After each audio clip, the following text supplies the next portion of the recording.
Leo, welcome to your April 2025 tarot reading. I'm Kate, I'm a tarot intuitive, and these are the collective messages for my Leo, Sun, Moon, Rising, Venus. If you have a Leo partner, tune in. These messages may resonate for you as well.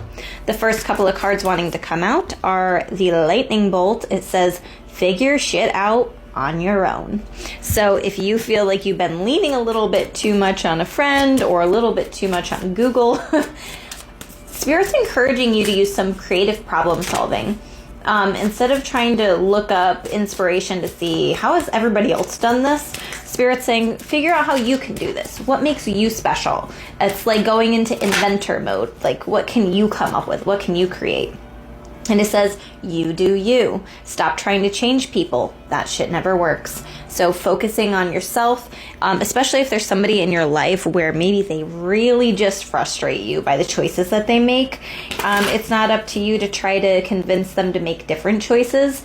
It's just up to you to have the stability, the confidence to focus on yourself and to not let their energy disrupt yours. So that's what Spirit's encouraging you to do at this time. You have the Eight of Wands coming out in the tarot. So this is like an overarching theme. I feel like things are going to be happening for you very quickly in the month of April. News coming in, information coming in, coming across a podcast. There's lots of air energy here. Even though it's Wands energy, which is associated with fire, there's an airy quality. So I do feel like this has to do with communication. Maybe you're getting an email, a text, maybe a lot of different people reaching out to you at the same time, which can feel a little bit overwhelming, like that tornado in the background, shaking things up. Things are really stirring up. Things are really moving. And with this speed, with this quickness, it could lead to triggers. It could lead to some... I'm hearing the word damage. Now, I don't know if this is emotional damage or overwhelm, anxiety, because things feel like they're moving pretty quickly for you. I would say just pay attention. If you need to say no, it is okay. No is a complete sentence. All right, so that's your reminder from Spirit. You have the Seven of Pentacles. I do think that Spirit's encouraging you to slow down a little bit. The Seven of Pentacles is, I'm making this investment of my time, my energy, my money, whatever it is, into this thing now.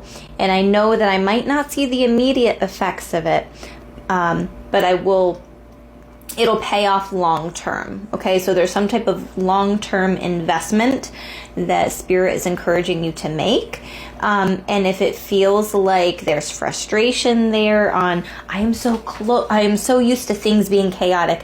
I'm so used to things moving quickly that when there's not chaos in my life, I create it. Been there. So just watch to see, are you creating some type of chaos in your life?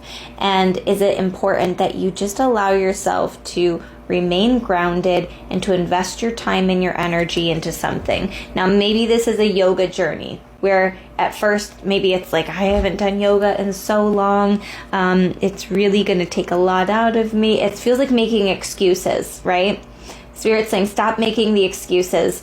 You're overthinking something. You have the Four of Cups on the bottom. You're overthinking something.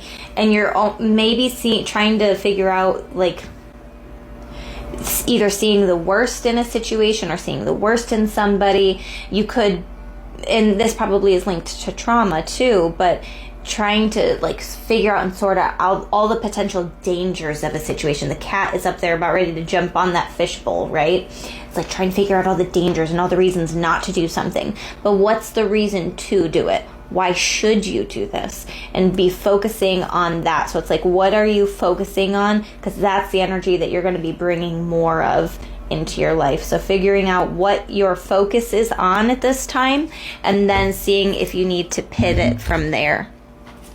Now let's see what spirit animal is coming forward for you. You have two of them coming out at this time. You have lizard spirit, number 38. Dream the world into being. So I do feel like this is talking again about what is it that you're focusing on. Are you allowing yourself to be imaginative, to be playful? When it says stop trying to change, no. figure that shit out on your own. When it says figure shit out on your own, and I was talking about being an inventor, being playful, being creative, how have you maybe been a little bit passive recently? Are you allowing yourself to drift into that imaginative world, maybe doing some type of creative meditation? I'm hearing role play as well. So maybe some of you like to do cosplay, but maybe there's some type of like meditative role play where you're pretending that you are somebody, maybe a queen or a king or something like that. That's very interesting, because I don't know that I've myself experienced creative or role play meditation before. Maybe I have and I don't remember it, but that's something really interesting and unique that's coming through. Dream the world into being. Get creative, figure out what it is that you want to bring in, and then it'll start showing up, okay? As long as you're taking the actionable steps to bring it in. And then you have number 29, Giraffe Spirit. See the big picture. Spirit's saying, take a step back. Look at things from a broader perspective. Are you being a little bit too narrow-minded? Are you searching for something but you're not finding it? So you need to broaden your horizons. It says giraffes stretch upward to reach the treetops and look down from a high vantage point. When Giraffe Spirit appears, it is a sign to observe from a higher view. In all aspects of your life, it's time to stretch your neck out and broaden your view. Open your eyes to what others need or are experiencing and see the big picture you fit into. No matter how great your wisdom, knowledge, or experience, you don't want to overlook details and connections that will help you better understand yourself and your circumstances, so stretch yourself. Look beyond what catches your attention at eye level and know that not everything is as obvious as you might like it to be. Spirit will bestow upon you a new perspective that might make all the difference. So if I do feel like Spirit is saying you've been looking in the wrong place. You need to get more creative. You need to get step out of your comfort zone, which Leo, I think that is one trait that a lot of people don't realize about Leo, is that Leos can become complacent. They can be a little bit lazy. And that's not a bad thing. We need to be able to take a breather. But I am seeing kind of like the lions lounging on their rock, or just like lounging together and being in that relaxation energy, which is needed. But I feel like Spirit is encouraging you to now step out of that and to be a little bit more playful and to see what new perspectives you can find, especially regarding something that you are trying to bring in, trying to manifest. So I hope that these messages resonated for you, my friends. If they did, please hit the like button and follow me for more videos like this. And don't forget to book your personal reading on my website, Crystallized with